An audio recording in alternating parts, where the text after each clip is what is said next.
Welcome back to CP's Garage, where today we are working on a different kind of Ford diesel, Volkswagen diesel, and we're installing these new awesome intercooler pipes from Kerma TDI.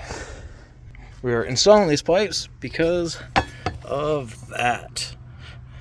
This intercooler pipe blew off while I was driving and ended up getting destroyed by the power steering pump pulley. So let's get these pipes off and see what we can do.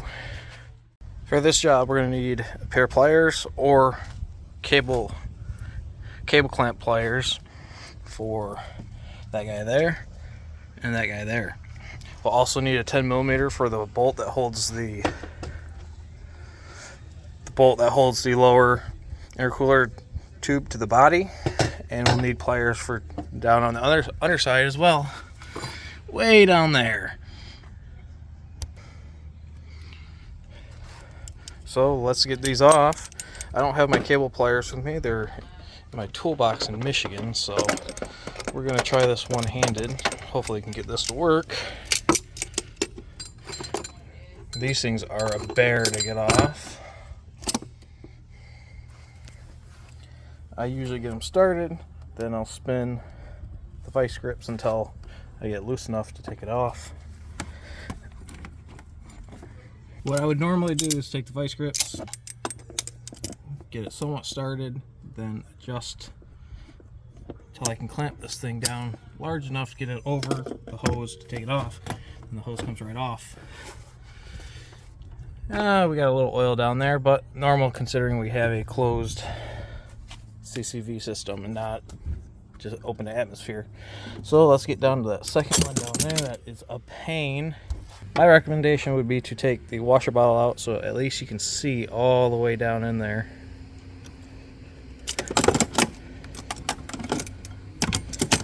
And we just do the same thing again, which I cannot do one-handed.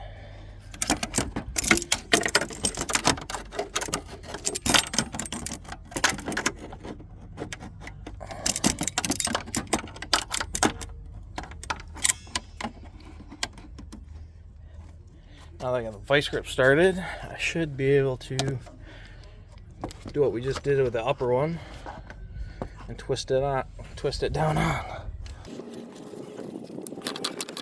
So, and that should be sufficient to get that pipe out.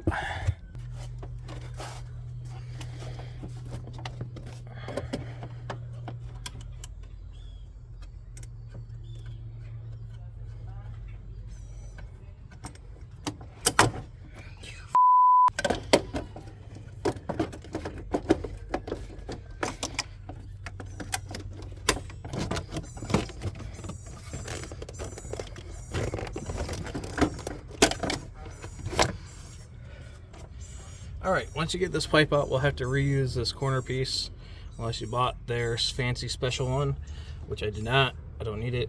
This one's fine. We'll do the same thing again. Just get the vice grips in there. Clamp it down. Don't take it off the hose or you'll never get the vice grips back on it. Like I said, don't take it off the hose or you never get the vice grips back on it because these things spread out too far.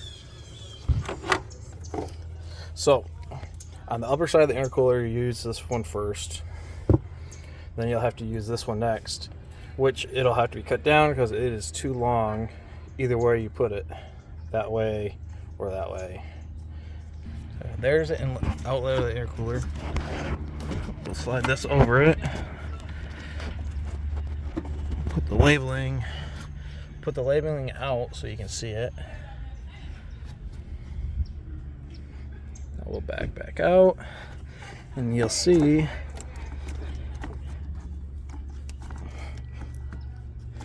if you were just to put this in there, it'd be way too long.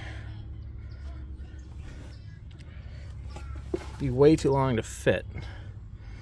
Be in the power steering pulley, and we'll be back to square one where we were before. So we'll trim this down, and I'll get back with you guys.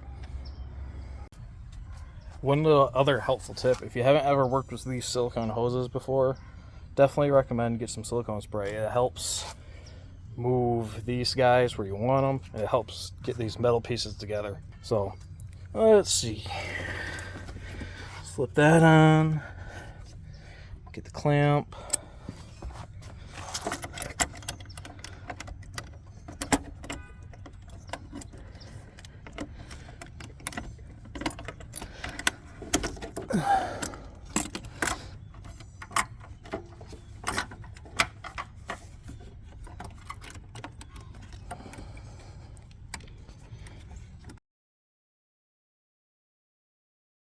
Well, after an hour of messing with it, I finally have it installed. I'm not real happy with the way this sits right here because it's right on the back of the headlight housing, and there's nothing else I can do about it. It's probably going to eventually rub through, but it is what it is. It's better than this factory one with this big old hole in it. So we'll run it. I mean, I probably don't recommend this yet until either Kerma fixes this bend right here. I think if this bend was different, it would probably be all right. But on to the bottom one now. Hopefully that one fits better than this after spending an hour on it. So we'll see you into the car. All right, so we're under the car. We gotta take this lower clamp off. We have to take that clamp off right there. That goes to that pipe down around there. Then we have a 10 millimeter up on the frame we have to take off as well. So let's get to it.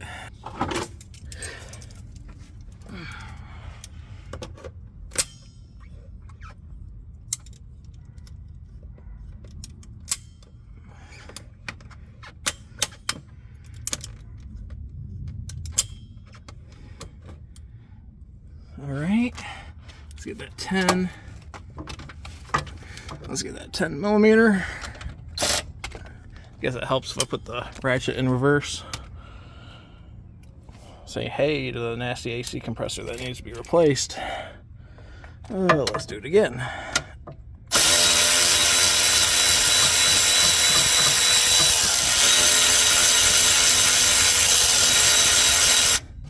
Alright, so we got that bolt off with the little lock.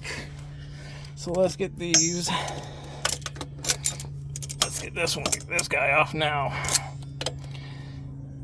Got the vice grips on it. Should just pull it right off. Should pull it right off since I just changed this turbo, but apparently not.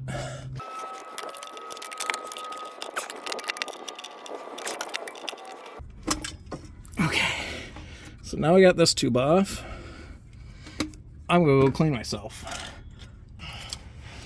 All right, now that I'm clean, we're gonna put some silicone on the outlet of the turbo right there. Maybe. Then we're gonna get our new fancy pipe. Try to install this thing. I wish they'd give you new hardware for the turbo side, because this clip's been to hell and back. Alright, now that I have this lower kit installed, I'm not real fond about it either. There's a little kink up there where it goes from the turbo to the silicone hose. Probably could be remedied with a little bit of trimming, but as it is, it doesn't fit. Right here, it's probably going to end up cutting through the silicone hose because it's under pretty good tension. Same with right here as well.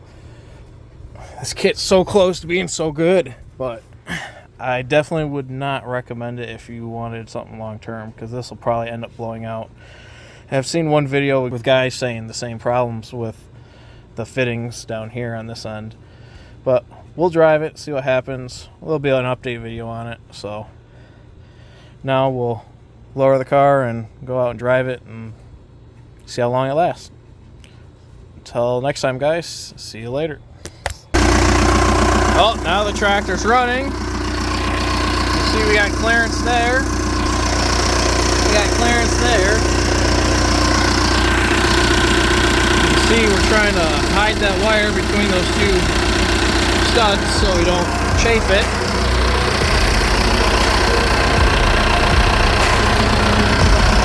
So we'll go out and drive and see how it goes.